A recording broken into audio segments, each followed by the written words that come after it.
大家好，欢迎来到快乐手工。我手中的这个织带，对于手工朋友来说呢，肯定非常的熟悉，它很实用哈。有了它呢，可以做提手，还有背包的包带。那背包的包带两端，如果我们装上龙虾扣，我们就不需要每次做包的时候就来来回回的做包带了。那么这个除了做背带和提手以外，还能做什么样的手工呢？我呢准备了一根织带哈，长度是1.1米，宽度呢3.5厘米。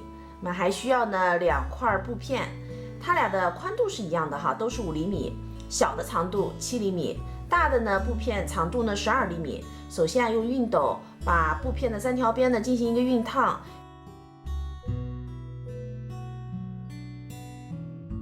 熨烫好以后呢，咱们这个宽度呢就是织带的宽度了。接下来呢，把织带和没有熨烫过的这条边呢对齐，然后车条线。织带的另一端呢车上小的这片。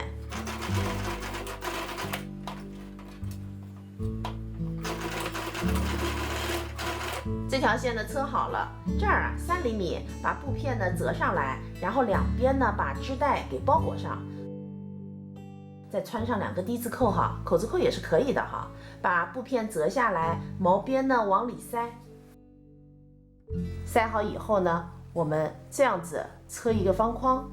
那底部的尾部的折法呢也是一样的哈，区别呢就这个有低字扣，这个没有低字扣，也是折好之后咱们要车个框哈。好了，腰带做好了，是不是特别的方便？朋友们想过这到底结实不结实哈？我扣上给大家看看。其实腰带自己做还是挺好的，我有时候买的腰带吧就太长，但现在呢打眼儿的地方也没有，自己打的眼儿吧有点毛，背带太长也用不上。咱们做这个腰带呢就可以根据自己的需要哈来做。